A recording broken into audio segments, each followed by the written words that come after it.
gone single fin, we've gone classic, and what better way to start than with a proper old school glassed on mesh single fin. And this is a mid-length single by Matt in the Strand, and it looks pretty tasty, I'm not gonna lie. Just saying how's it to the locals, you know, it's always good to have manners. It's quite cold and chilly, so I've gone for the hooded wetsuit. Tribute. It's based off of old Clive Barber. 7.6 times fun times super fun. Very interesting. Wow.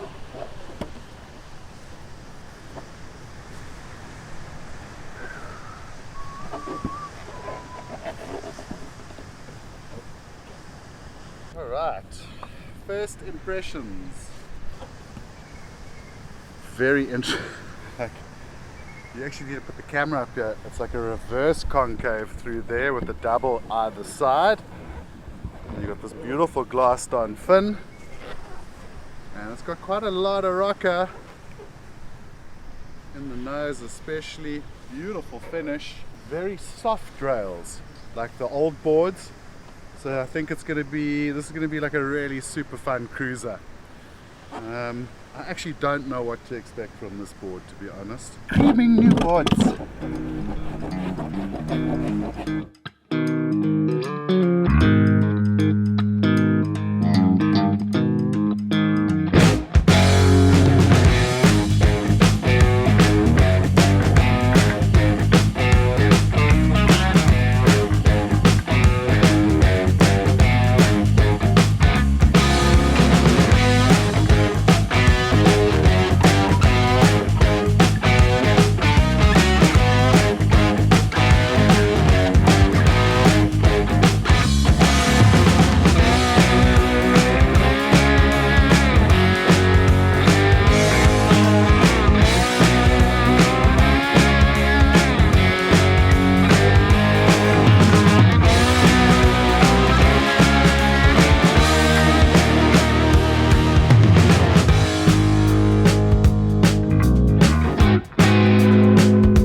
Kai, we're going to talk you through this one, Kai. And you're up. And stay. Oh, nice high line. Yeah, stay high. Down stay the high. line. Bango. Oh. It started off at Seal Point with a glassed on fin. And Matt wanted to make this as true to that Clive Barber as possible. So he put the glassed on fin. Now, I've had a lot of experience with Clive Barber's boards because we've got quite a few in the Rolling Retro collection. Andrew Langer Rooster had a little obsession with Clive's boards at one point, and I ended up surfing a few with him. And one thing I always noticed about Clive Barber's single fins is that fin sat right back here on the tail. Now, looking at the footage from Seals, the board had really nice drive. I mean, it was pretty small. I was able to do some lip line turns, but where I was struggling with the fin so far back was going into a big rail turn, into a big carve. And it was just because the fin is so far back that it didn't really allow you to do that. And it was the first piece of feedback from Glenn Darcy when he saw the board too. He was like, wow, this fin's really far back, and it is what Clive used to do. So it was cool. It was really cool. This was a tribute to Clive Barber, and I think Matt did an insanely good job. It's one of the cleanest. It's got this beautiful soft beige resin tint, and it's a beautiful board. The rails are so nice, and you know, it's going back to that time when they had these soft round rails on these singles. You know, the modern board has got such a razor sharp rail here. This has got the exact opposite. It's literally polar opposite.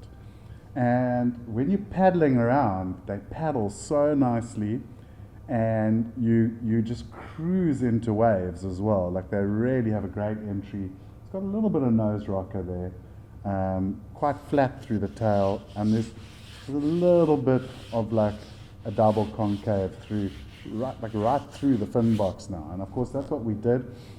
We had a break between Seals and J-Bay and Mossel Bay, so we sent it back to Matt, and he popped the box in so that I could move the fin around a bit and play with the performance dynamics of the board. Your 2+1 mid-length, single, double, concave, V out the back. So that's what I've been making for a long time, even with the channels in and those things.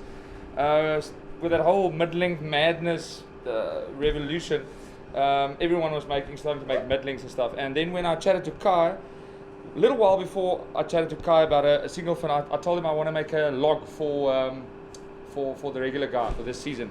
And then a mate of mine walked in here. He brought me in our original Clive Barber, and I looked at it. And the funny thing is, the first thing I saw was the bottom, the belly that starts rolling all the way through. So it's basically a V, but with a 50-50 rail. So very soft into the tail. So no sharp edges, nothing like that into the tail. Then I told Kai I would love to do a Clive Barber trip, and that's when I based this off. But the only thing that worried me about the Clive Barber was the back fin. So if we look at that, the Clive Barber, the back fin was sitting over there on the 4-inch mark. So I was like, sheesh, it's far back. But listen, seeing that we're doing a trip, seeing that the whole thing is rolled, let's go that way. And then Mace made this beautiful fin, which I reckon is the perfect fin for the board. But it was too far back. So there were a few moments where Kai was feeling great on it, but I think it's way too far back. And then we grinded this one out, and we moved the future box in a few inches up, so he can play with it now. I've moved the box up about 2 inches up, but I mean he can play with it all the way up to 4 or 5 inches up.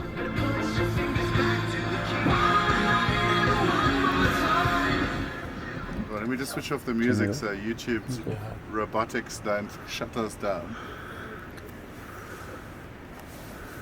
The Protea Marriott in Mossel Bay has been feeding us well, and we've been drinking much Cape and Blaze gin, and I'm feeling it this morning. The offshore's blowing, it's cold, rainy, and the swell hasn't quite got here yet. But it's certainly looking like there's potential.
I need that after the day I've had.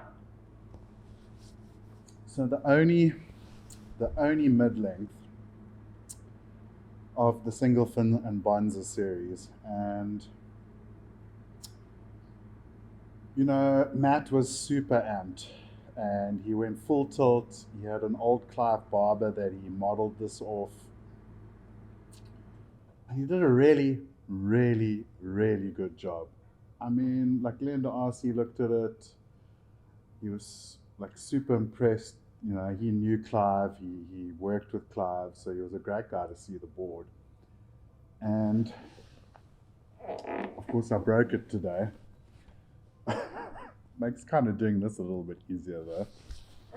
If you look down the board, you can see that rolled deck. That is the old school bottom contour. And he really got it, like he really did a supremely good job. You can just see how cleanly that board snapped. Now this board was 6'6", so I mean it wasn't glass likely. I can actually feel here some sort of glass. It was one of those things. It was in the wrong place and it got broken. I moved the fin considerably forward this morning. And two things I noticed straight away was that where I'd been putting my feet, obviously, in the first session was completely wrong, and you'll have seen that in the footage. I get like a little bit caught up and I have a few wobbles on the takeoffs. But then I took off on one just before I snapped it, and there was a bit of a flat section, and I walked right up to the nose. I mean, I was literally on the nose, and I rode it all the way down the line on the nose like that and pulled in. I was never going to make the barrel, but I just wanted to kind of see if it held its line, and it did. And I started like getting excited. I was like, wow, okay, there's something here. We're going to make this work. And then, so I don't really think it's fair to review this board, to be honest, because I had 1 and a bit sessions on it, and we changed from a glass on to a fin box. But the beautiful thing of this board was this was the first one ever made. It's something completely new, made from something completely, or off of something completely old. And I think it's cool to start like honoring some of those old shapers and designs. And I think Matt's onto something. I think there's a lot of potential here for like a solid cruiser that, you know, like mids are super popular right now. And a lot of them are very high performance based, like the CI and the Chili and Hugh Thompson that I did in last season. This is more of a cruiser. This one's for going and just taking some nice high lines, and it harks back to a previous era. I think, to be honest, I think you can get barreled on this thing, no problem. I had a couple of nice little sort of high lines on it, and I don't think you'll struggle to ride this in the barrel at all. But if you want to like do the big down carves and like big full rail turns like you would do on the Channel Islands or the Chile, then this is not the board. But it has its merits, and I think if you're surfing like really nice down the line waves and you want something just to go cruise on and have the time of your life and not ride a mini mel, this is a great choice. And I'm really excited to see where Matt's going to go with it. I really am. I think he's onto a winner here. I think the box must stay. Play with fins a bit and figure out which is the right fin and kind of where in the box you want it. But he's onto a winner here, and also just super stoked to honor Clive Barber, who is a living legend in surfboard manufacturing in South Africa.